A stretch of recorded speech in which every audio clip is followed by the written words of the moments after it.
Welcome to the Daily D Recipes, and today we're doing a recipe called Famous Fudge. No idea who made it famous, but it is good fudge. So right now I'm just going to go over the ingredients with you. The full recipe will be in the description below, as well as on my blog. So the first thing you need is 1.5 cups of sugar, 2/3 of a cup of evaporated milk, that's about a 5-ounce can, 2 tablespoons of butter, a 1/4 teaspoon of salt, 2 cups of miniature marshmallows, 1.5 cups of chocolate chips, 1/2 cup of pecans, or walnuts, and a teaspoon of vanilla extract. And you need an 8x8 or 9x9 inch pan, and you're gonna line it with foil. So we'll be back and we'll get cooking. Okay, so we're gonna turn it on probably between medium, medium, about medium, or a little less for now. So we're gonna put in the sugar, we're gonna put in the evaporated milk, the salt, and the butter.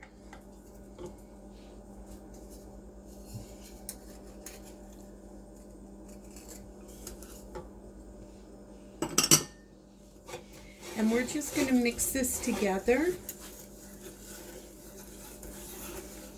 And we are going to be bringing this to the boiling point, but we need to be at a rolling boil. So what's a rolling boil?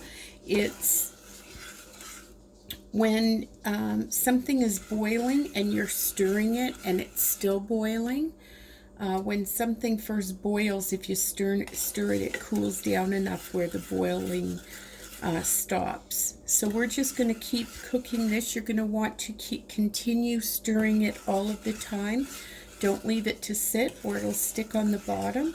And we'll come back to you once it's boiling.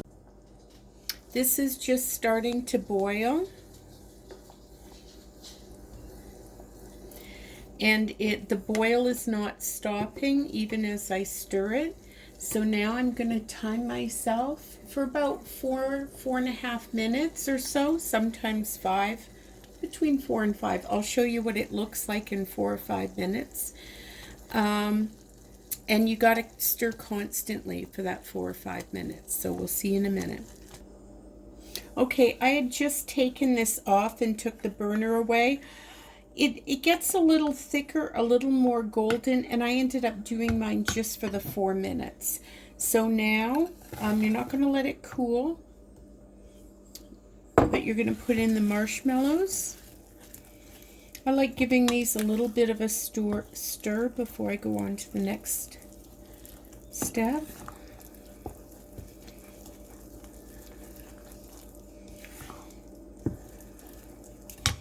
And you're going to put in the chocolate chips.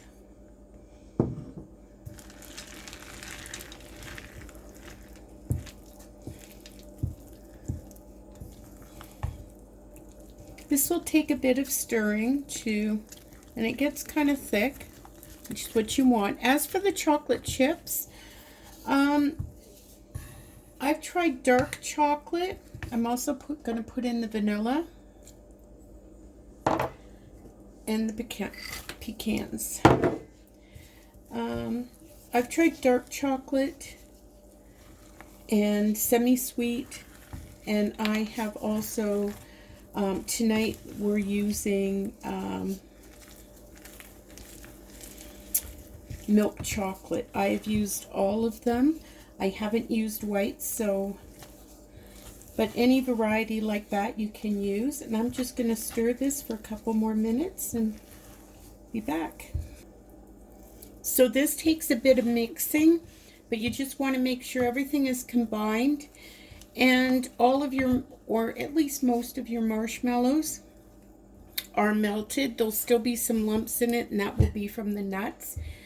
If you hate nuts, don't put them in.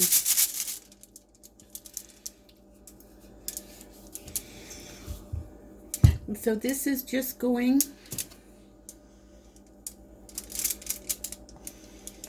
into the pan.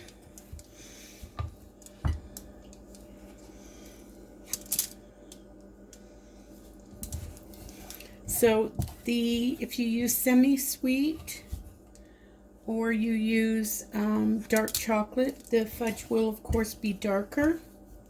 Mine is kind of a light brown because I chose to use the milk chocolate. So I'm just going to get the rest out of this pan and we'll be right back. So we've gotten it all out of the pot and I've just put it in here and I'm just pressing it down so it's in all four corners and kind of a little bit even. Doesn't have to be perfect. And this is now going to go into my fridge for about 2 hours until it's nice and chilled. So whether you want to make dark chocolate, milk chocolate, or semi-sweet fudge, this is super easy, and we'll be back and show you the final result. So our fudge was in the fridge about 2 hours. I probably could have taken it out earlier, but I had other things to do. It's you want it so it's chilled and firmed, but it's not a dry, it's a very creamy, smooth fudge. Super easy to make. Give it a try. We'll be posting a lot of different fudge recipes, so hit that notification bell. Hope you enjoy this, and until next time.